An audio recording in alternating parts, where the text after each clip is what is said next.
Ciao, salve a tutti! 7 modi in cui il narcisista ti incolla, ti vincola a lui e ti domina.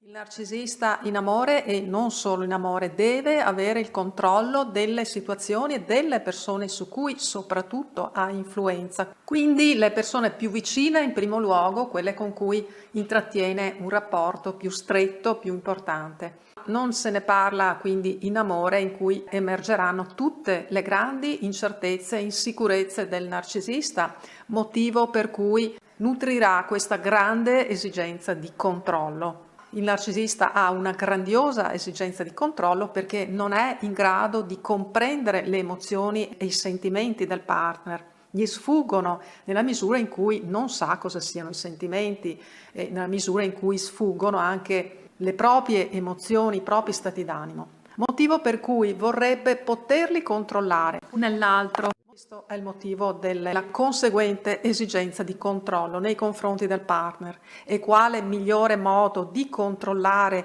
i sentimenti di una persona e la persona stessa se non imponendogli delle regole e quindi dominarla.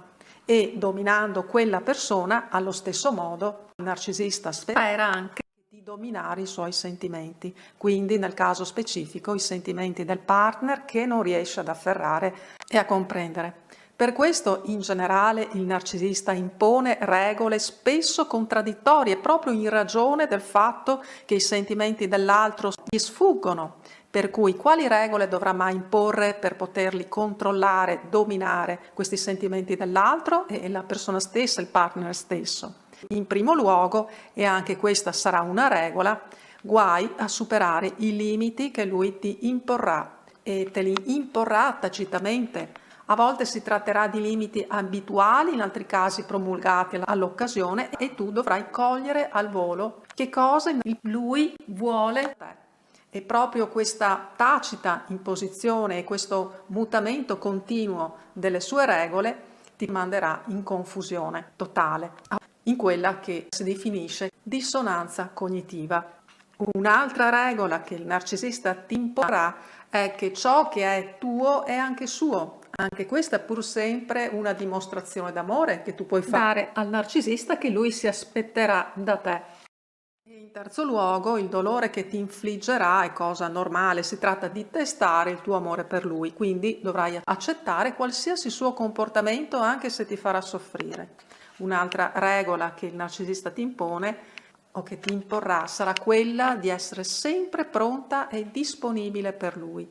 Quante volte capita che se la partner di un narcisista o il partner di una donna narcisista non risponde subito a un messaggio, magari perché è impegnato, è impegnata e non può per questo rispondere, questo viene mal interpretato dal narcisista come un segnale che magari la partner vuole negarsi o fare la furba con lui con certi giochetti, o semplicemente gli dà fastidio, e quindi questo sarà sufficiente per iniziare da parte sua la fase di svalutazione e poi successivamente di scarto della partner o del partner.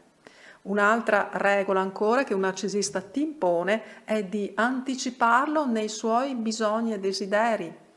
Ti incolperà infatti di non avere capito che per lui era necessario fare qualcosa o di dire qualcosa o di non avere insomma intuito cosa era bene tu facessi per soddisfarlo. Ed un'altra regola ancora è che il narcisista ti vorrà imporre e che prima di tutti viene lui, a costo di rinunciare quindi ad ogni tua amicizia, alla famiglia di origine ed altre attività che siano strettamente necessarie per te come il lavoro.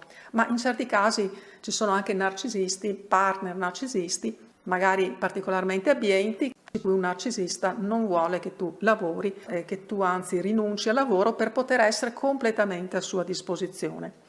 Un conto è se questo può favorirti effettivamente, un conto è se si tratta di una professione che tu hai a cuore e che oltre a darti indipendenza ti realizza. Ma nel caso di un narcisista maligno, quello che lo farà sentire potente e soddisfatto sarà proprio che tu rinunci a un lavoro che a te piace, che ti realizza.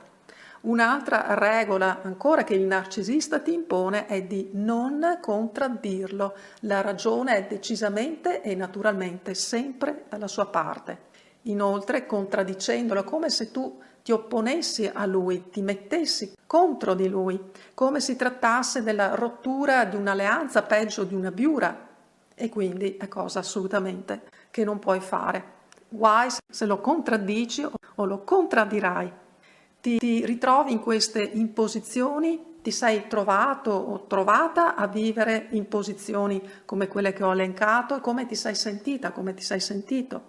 E se le hai infrante queste imposizioni, cosa è accaduto? Come ha reagito? Il fatto che tu non potevi assolutamente seguire quelle imposizioni, quelle regole.